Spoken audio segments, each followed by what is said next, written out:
Price Lord. கர்த்தருடைய பரிசுத்தம் ஸ்தோத்திரம். இன்னும் ஒரு வீடியோவில் உங்களை சந்திப்பதில் மிகுந்த மகிழ்ச்சி அடைகிறேன். இதனால் வேதாகமத்தில் இருக்கிற விசேஷித்த தாய்மொழிகளை பற்றி நாம் பார்க்க போகிறோம். முதலாவதாக ஏவாள். ஜீவன் எல்லோருக்கு எல்லாம் தாய் என்று ஆதியாகமம் 3:20 கூறப்பட்டிருக்கிறது. அதாவது முதலில் தேவனால் உண்டாக்கப்பட்ட ஒரு மனுஷி. அவள் ஜீவன் எல்லோருக்கெல்லாம் தாயாக காணப்படுகிறாள். இரண்டாவதாக சாராள். இவள் ஜாதிகளுக்குள்ளே தாய் என்று ஆதியாகமம் 17:15 கூறப்பட்டிருக்கிறது, 16 கூறப்பட்டிருக்கிறது. அதாவது முதிர் வயதிலும் தேவனை விசுவாசித்து ஆபிரகாம் தேவனுக்கு முன்பாக உத்தமனாக இருந்து தன் மனைவிக்காக வேண்டினபடியால், தன் மனைவியை கர்த்தருக்குள் நடத்தினபடியால் அவள் ஜாதிகளுக்கு தாயாக மாறினாள். இது ஒரு குடும்பத்திற்கு ஒரு எடுத்துக்காட்டான ஒரு தாய். எப்படி கணவனும் மனைவியுமா சேர்ந்து விசுவாசத்தில் வல்லவர்களாக இருக்கிறார்கள் என்பதற்கு ஒரு சிறந்த எடுத்துக்காட்டாக ஆபிரகாமும் சாராளும் இருந்தார்கள். அதனால சாராள் ஜாதிகளுக்கு தாயாய் விளங்கினாள்.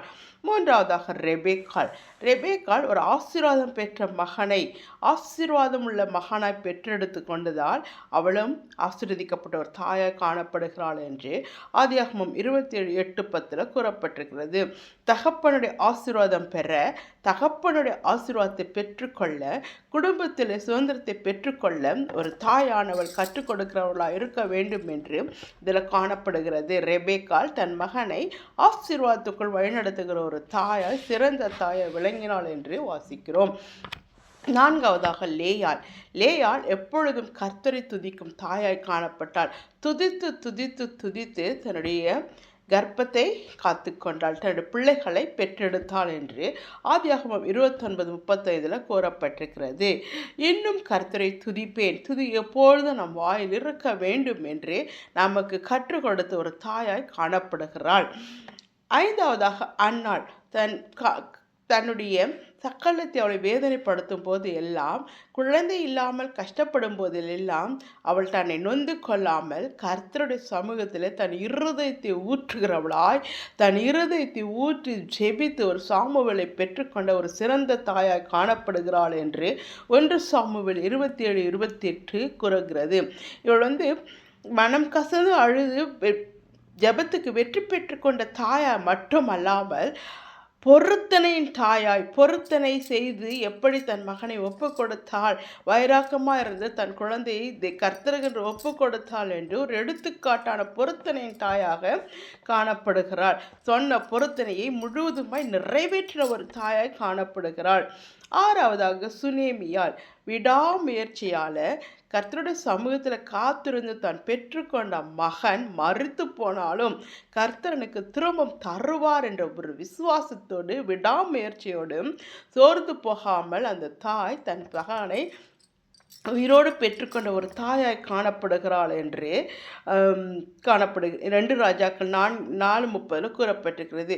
அதாவது விடாமுயற்சியின் தாய், விசுவாசத்தின் தாய், நீர் இந்த பிள்ளையின் ஜீவனை கொண்டு வரல உண்மை விடுகிறது என்று போராடின ஒரு தாயாய், தேவ மனுஷனை தேடி போய் விடுதலை பெற்றுக்கொண்ட ஒரு தாயாய் காணப்படுகிறாள். நமக்கு ஒரு எடுத்துக்காட்டாய் காணப்படுகிறாள். ஏழாவதாக மரியாள். தேவனிடத்தில் கிருபை பெற்ற ஒரு தாய் என்று லூக்கா 1:38 கூறப்பட்டுகிறது. நாமும் ஒவ்வொரு தாய்மார்களும், ஒவ்வொரு பெண்களும் இப்படி தான் இருக்கணும். ஜீவனுள்ளோருக்கு தாயாய், ஜாதிகளுக்கு தாயாய், ஆசீர்வாதம் பெற்றுக்கொள்ள தாயாய், கர்த்தரை துதிக்கிற ஒரு தாயாய், பிள்ளைகளுக்காக விண்ணப்பங்கள் பண்ணுகிற தாயாய், விடாமுயற்சியின் தாயாய், தேவனிடத்தில் கிருபை பெற்ற தாயாய் நாம் வாழணும், பெண்களாய் வாழணுன்றதான் இந்த நாளிலே கர்த்தர் நமக்கு சொல்லுகிற ஒரு வார்த்தை.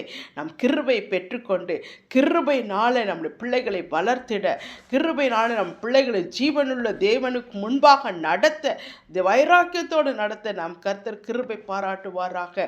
என காலம் பொல்லாததாக இருக்கிறது, காலம் செல்லாதது. உலகத்தின் நடைமுறைகளை பார்க்கும் பொழுது எத்தனையோ கேவலமான காரியங்கள் நடந்து கொண்டிருக்கிறது. நம்முடைய பிள்ளைகளை நாம் பாதுகாக்கணும்னா இப்படிப்பட்ட தாய்களாய் நாம் இருக்க வேண்டும் என்பதில் சந்தேகமில்லை. கர்த்தர் ஒவ்வொருவரையும் ஆசீர்வதிப்பாராக. நான் 7 விதமான தாயை பற்றி கூறியிருக்கிறேன். இன்னும் உங்களுக்கு அநேக விதமான தாய்மார்கள் தெரியுமானால் அதில் கமெண்டில் சொல்லும்படி உங்களை கேட்டுக்கொள்கிறேன். ஆமேன், ஆமேன், ஆமேன்.